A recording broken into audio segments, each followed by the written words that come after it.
स्वागत आहे सर्वांचं आजच्या या आपल्या सेशनमध्ये. आज आपण पाहत आहोत very important question of general agriculture. General ॲग्रिकल्चरमधील इम्पॉर्टंट क्वेश्चन. पहिला क्वेश्चन आहे, who is the father of agriculture in Maharashtra? महाराष्ट्रामध्ये ॲग्रिकल्चरचा फादर कोण आहे? तर बघा, पहिलं ऑप्शन आहे डॉक्टर नॉर्मन ई बोरलॉग. आता हे नाव काय महाराष्ट्रातलं नाही आहे, म्हणजे हा महाराष्ट्रातलं ऑप्शन हे कटलं. त्यानंतर स्वामीनाथन हा father of agriculture in India आहे. आणि सी टी पटेल हे कॉटनच्या रिलेटेड काहीतरी दिसतं आहे, म्हणजे फादर ऑफ हायब्रिड कॉटन हे सी टी पटेल. मग काय उरलं आपलं option? Vasantrao Naik. Vasantrao Naik is the father of agriculture in Maharashtra.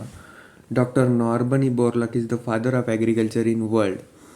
M S. Swaminathan is the father of agriculture in India. आणि C T Patel is the father of hybrid cotton. आता बघा, डॉक्टर नॉर्मन ई बोरलॉगला आणखी काय म्हणतात? Father of green revolution in world. M S. स्वामीनाथनला काय म्हणतात? Father of green revolution in India. असं लक्षात ठेवा. त्यानंतर एम.एस. स्वामीनाथनने एक बुक लिहिलं, व्हीट रिव्हॉल्युशन. इतकं लक्षात ठेवा. त्यानंतर पाहूयात पुढचा question. Which of the following commodity introduce in 16th century? 16th century नावाला की लक्षात आलं पाहिजे उपवास शब्द, एकच शब्द लक्षात ठेवायचा, उपवास. मग आता तुम्ही म्हणता काय आहे उपवास? तर बघा, आता 16th centuryमध्ये उपवासाला चालणाऱ्या सर्व गोष्टी इंट्रोड्यूस झाल्या. मग आता त्याच्यामध्ये पोटॅटो आहे, स्वीट पोटॅटो आहे, कसावा आहे, टोमॅटो आहे, चिली आहे, पपया आहे, ग्राउंडनट आहे. मग या सर्व कमोडिटी कधी इंट्रोड्यूस झाल्या? 16th centuryमध्ये. मग या सर्व कमोडिटी कुठं चालतात? उपवासाला चालणाऱ्या ह्या सर्व कमोडिटी आहेत. मग असं लक्षात ठेवा, उपवास एकच शब्द लक्षात ठेवायचा. 16th century नावाला की उपवास, एकच शब्द. पुढचा question. Central institute for research on buffalo is located आहे. आता बफेलोचं कुठे आहे असं विचारलं, तर बफेलोचं कुठं आहे? हिसारला आहे, हिसार हरियाणा. मग शिमलाला कशाचं आहे? शिमलाला पोटॅटोचं आहे. नागपूरला कशाचं आहे? नागपूरला सॉईल सर्वेचं आहे. आणि नागपूरला आपलं याचं आहे, कॉटनचं आहे की नागपूरला कॉटन रिसर्च आणि सॉईल सर्वेचं, national bureau of soil survey नागपूरला आहे.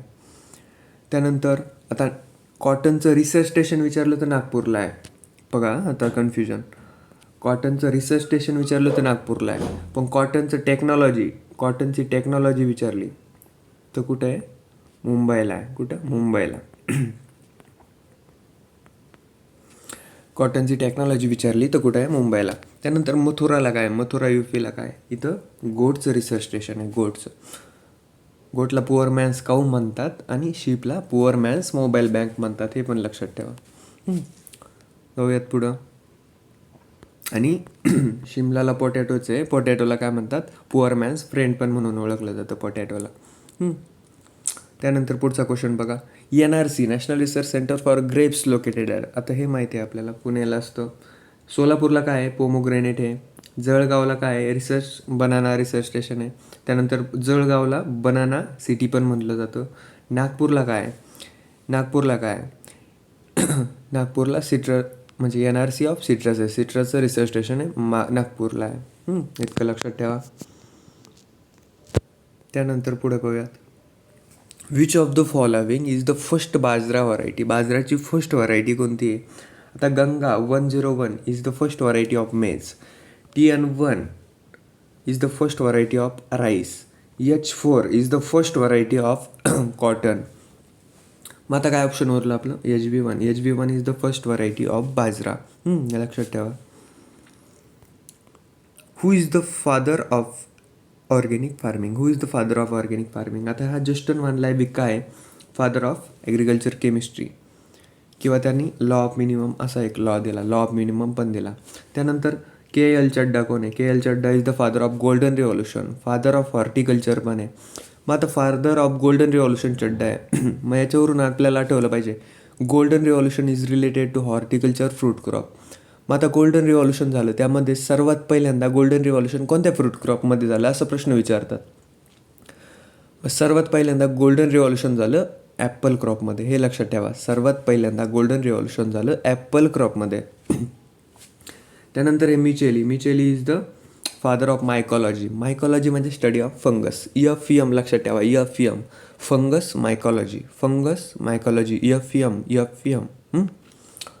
त्यानंतर आपलं काय उरलं आता, एकच ऑप्शन उरला, तो म्हणजे Albert Howard is the father of organic farming. Organic farming म्हणजे काय, फार्मिंग करणे विदाऊट केमिकल फार्मिंग करणे, त्याला म्हणायचं ऑर्गॅनिक फार्मिंग. सोपं आहे. त्यानंतर पुढचा क्वेश्चन आहे, dash dash refers to vegetable meat. आता व्हेजिटेबल मीट कोणतं आहे, तर काउपी आहे. व्हेजिटेबल मीट काउपी आहे. मग पोटॅटो काय आहे, पुअर मॅन्स फ्रेंड आहे. सोयाबीन काय आहे, वंडर क्रॉप आहे.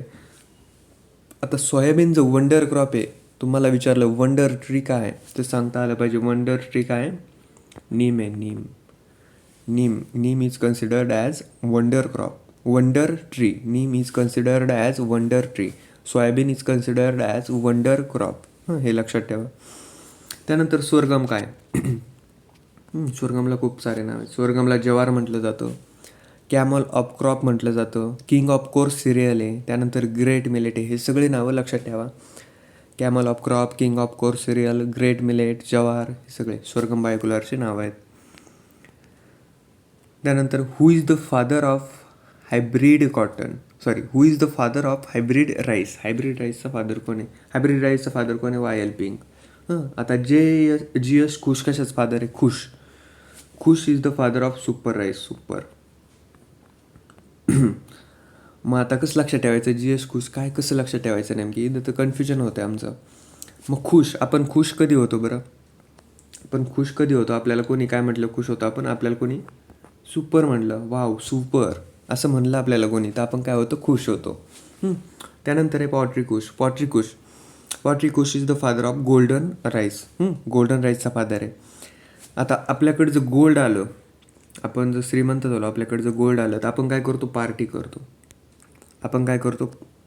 करतो. म्हणजे पार्टी कुश लक्षात ठेवा. पार्टी कधी करतो आपण, आपल्याकडे काय आलं, गोल्ड आलं, तर आपल्याकडे आपण काय करतो, पार्टी करतो. आणि SS बेन आता हे SS बेन कशाचा फादर आहे, फादर ऑफ रिले क्रॉपिंग म्हणजे काय, एक क्रॉप लावलं, ते हार्वेस्ट करण्याच्या अगोदरच दुसरं क्रॉप लावून देणे, म्हणजे काय, अल्टरनेट. म्हणजे त्याला म्हणायचं रिले क्रॉपिंग. त्यानंतर पुढचा क्वेश्चन पाहूयात. Parbhani revolution is related to मिल्कची व्हाईट रिव्हॉल्युशन आहे, वर्गीस क्युरियन त्याचा फादर आहे. त्यानंतर फिशची ब्ल्यू रिव्हॉल्युशन आहे. मीटची रेड रिव्हॉल्युशन आहे. रेड रिव्हॉल्युशनमध्ये टोमॅटो पण येतं, रेड रिव्हॉल्युशन आहे. आता भेंडी म्हणजे ओकरा असतं. ओकराची कोणती फॅमिली मालवेसी. ओकराची कोणती रिव्हॉल्युशन आहे, परभणी रिव्हॉल्युशन आहे. Parbhani revolution. National agriculture day. आता बघा डेमध्ये एका टप्प्यात डे पाहूयात. 5 डिसेंबरला काय असतं, वर्ल्ड सॉईल डे. 4 डिसेंबरला काय असतं, women's day in agriculture. Women's agriculture day असतो. 1 जूनला काय असतं, वर्ल्ड मिल्क डे असतो. आणि 1 जुलैला काय असतं, 1 जुलैला असतं ॲग्रिकल्चर डे. आता बघा 1 जुलैला ॲग्रिकल्चर डे असतो, पण agriculture year is started from 1 जून. हे लक्षात ठेवा, इथं कन्फ्युजन होतं. ॲग्रिकल्चर इयर कधीपासून स्टार्ट होतं, 1 जूनपासून स्टार्ट होतं. आणि ॲग्रिकल्चर डे कधी असतो, 1 जुलैला असतो. हे कन्फ्युजन लक्षात घ्या. त्यानंतर पुढचा क्वेश्चन पाहूयात. Gene responsible for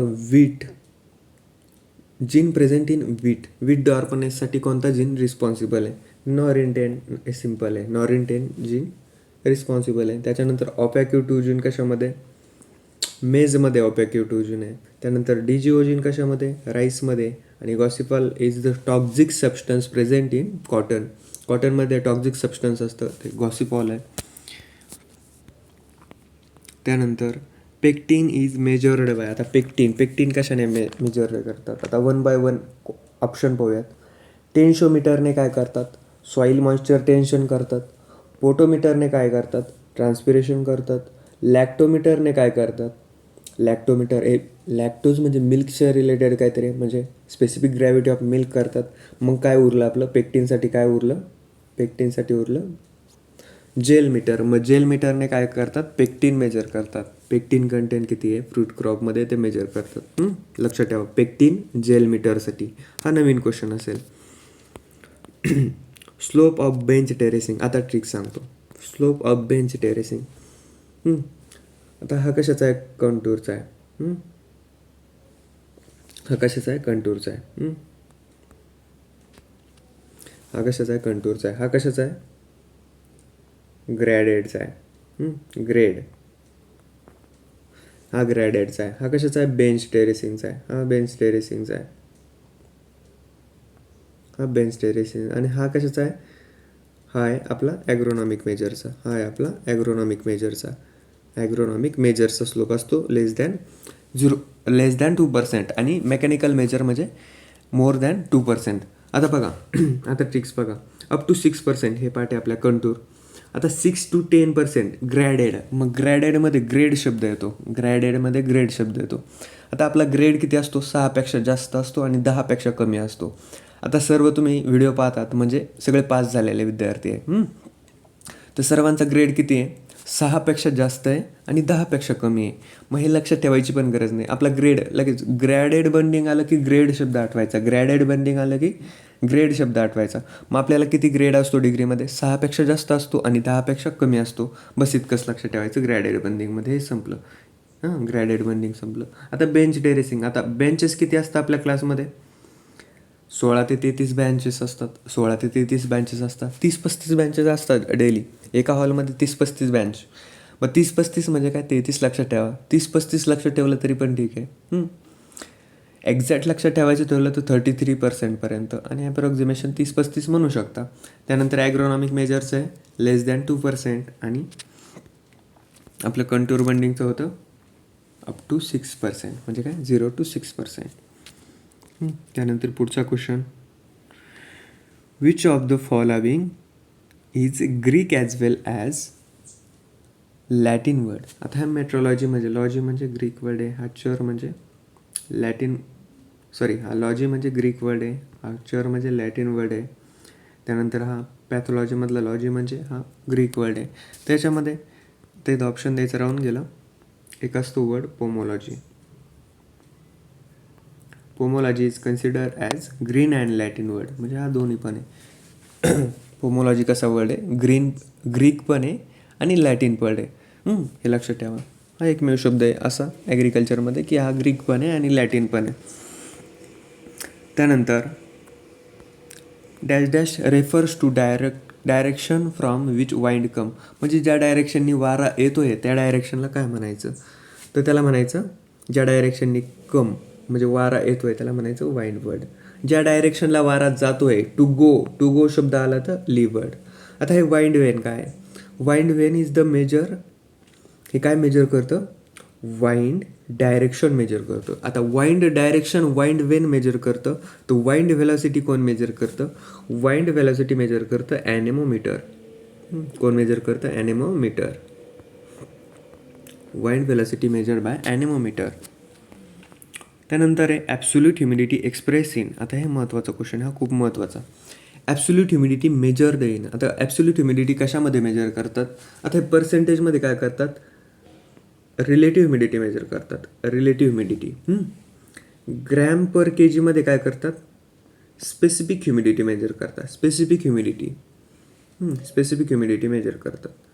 gram per metre स्क्वेअरमध्ये काय करतात, ॲब्सोल्यूट ह्युमिडिटी मेजर करतात. ॲब्सोल्यूट ह्युमिडिटी याचा एक स्क्रीनशॉट घेऊन ठेवा. हा क्वेश्चन असतो दरवर्षी, हा क्वेश्चन असतो आपल्याकडं. MCR परीक्षेमध्ये दरवर्षी याच्यावर क्वेश्चन विचारतात रिलेटिव्ह ह्युमिडिटीवरती. मग काय पर्सेंटेजमध्ये रिलेटिव्ह ह्युमिडिटी मेजर करतात. त्यानंतर ग्रॅम पर के जीमध्ये स्पेसिफिक ह्युमिडिटी मेजर करतात. ग्रॅम पर मीटर स्क्वेअरमध्ये ॲब्सोल्यूट ह्युमिडिटी मेजर करतात. आता रिलेटिव्ह ह्युमिडिटी कशामध्ये मेजर करतात, म्हणजे याचे काय म्हणजे कशामध्ये मेजरमेंट केलं जातं, पिसायक्रोमीटर आणि हायग्रोमीटर या दोन्हीमध्ये रिलेटिव्ह ह्युमिडिटी मेजर केली जाते. आणि हे आहेत आपले युनिट, हे सगळे युनिट आहेत आपले. रिलेटिव्ह ह्युमिडिटी कशामध्ये मेजर करतात, सायक्रोमीटर आणि हायग्रोमीटर. त्यानंतर आता बघा TSS ऑफ जाम. आता जाम जेली एका टप्प्यात सांगून देतो. TSS ऑफ जाम किती असतो? 68.6 असतो. जेली किती असतो? 65% असतो. जॅमसाठी कोणतं फ्रूट वापरता? जॅमसाठी वापरता ॲपल. जेलीसाठी कोणतं फ्रूट वापरता? जेलीसाठी वापरता गावा. त्याच्यानंतर जामचा TSS आहे 68.6. जामसाठी ॲपल वापरता ॲपल वापरता. मग याचा जामचा pH किती आहे? 3%. 3 असतो. आणि 65 म्हणजे जेलीचा TSS आहे 65. जेलीमध्ये गावा वापरता. याचा pH किती आहे? 3.2. लक्षात ठेवा 3.2. याचं हे pH आहे 3.2. मग आता हे तर झालं, पण लक्षात कसं ठेवायचं? आता हा इथं आपलं येतं. मग आता पहिला आहे जाममध्ये ॲपल आहे. आता इथंच कन्फ्युजन होतं. जाममध्ये ॲपल आहे आणि जेलीमध्ये गावा आहे, हे आपल्या लक्षात नाही राहत. मग आपण कसं म्हणतो? Jam jelly. जनरली बोलताना आपण म्हणतो जाम जेली म्हणतो. मग जाम पहिल्यांदा येतो आणि जेली म्हणजे जेली नंतर येतो. मग ABCDमध्ये ए पहिल्यांदा येतो आणि जेली म्हणजे गावा, जी म्हणजे गावा नंतर येतो. मग जाम जेली म्हणायचं, जनरली म्हणायचं जाम जेली. मग ABCDमध्ये काय पहिल्यांदा येतं? ए पहिल्यांदा येतो आणि त्यानंतर काय येतं? जी येतो. म्हणजे पहिल्यांदा जाम, ए, ॲपल, जेली, जी, गावा. Richest source of vitamin B2 और रायबोफ्लेविन. विटॅमिन B2ला रायबोफ्लेविन पण म्हटलं जातं. आता बघा करवंद आपल्या भाषेत. कॅरोंडा कशाचा सोर्स आहे? आयर्नचा सोर्स आहे. त्यानंतर वालनट कशाचा सोर्स आहे? फॅटचा सोर्स आहे. वालनट फॅटचा सोर्स आहे. त्यानंतर बारबदान चेरी कशाचा सोर्स आहे? विटॅमिन सीचा सोर्स आहे. बारबदान चेरीनंतर आवळा येतो. आपला ऑनला असतो सेकंड नंबरला. मग आपल्याला काय विचारले त्यांनी? Richest source of vitamin B2 किंवा रायबोफ्लेविन एकच आहे दोन्ही पण. मग त्याचा सोर्स आहे bael is the source of vitamin B2 किंवा रायबोफ्लेविन. बघा कॅरोंडा कशाचा आहे? आयर्नचा आहे. वॉलनट कशाचा आहे? फॅटचा आहे. बारबदान चेरी कशाचा आहे? विटॅमिन सीचा आहे. मॅक्झिमम रिपिटेशन करायचं. आता इथं कन्फ्युजन होत असतं. मॅक्झिमम जेवढे जास्त रिपिटेशन तेवढं आपलं जास्त पाठ होतं.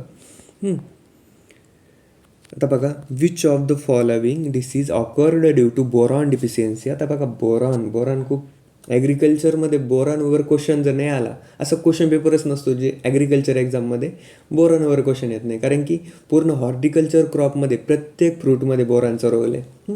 हे लक्षात ठेवा. प्रत्येक फ्रूट, कोणतं पण फ्रूट येऊन त्या बोरॉन असतो म्हणजे असतो. बोरॉनशिवाय कोणतं फ्रूट क्रॉप होत नाही. म्हणजे आपल्याला प्रत्येक फ्रूट क्रॉपच्या कल्टिवेशनसाठी बोरॉन वापरावा लागतो. म्हणून बोरॉन खूप महत्त्वाचं आहे. आता बघा बोटोनिंग इन कॉलीफ्लॉवर कशामुळे होतो? नायट्रोजन डिफिशियन्सीमुळे होतो. ब्लॉसम एंड रॉट कशामुळे होतो? Blossom end rot is the disease of tomato. असा क्वेश्चन होता डायरेक्ट MCRPG CET 2020मध्ये. ब्लॉसम एंड रॉट कशामुळे होतो? कॅल्शियममुळे होतो. ब्लॉसम एंड रॉट कॅल्शियममुळे होतो. पहाला ब्लाइट ऑफ शुगर केन हा कशामुळे होतो? हा मॅंगनीजमुळे होतो.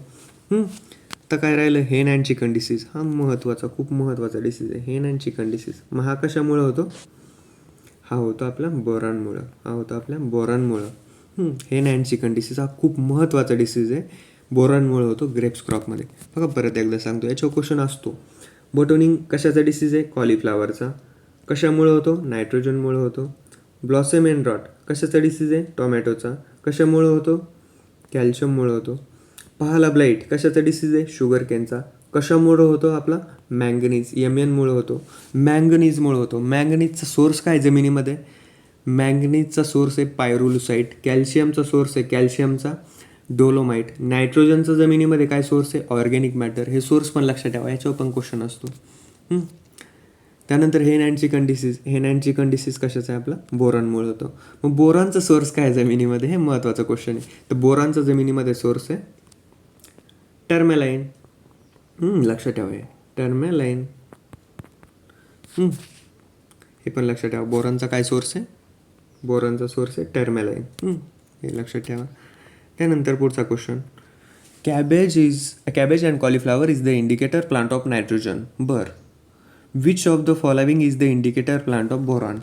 बोरॉनचं इंडिकेटर प्लांट काय आहे? सनहेम्प आहे, सनफ्लावर आहे, शुगर बीट आहे की मेज आहे? तर ह्या क्वेश्चनचे ॲन्सर कमेंट सेक्शनमध्ये टाका. पाहूयात किती जणांना येतं, किती जणांना येत नाही.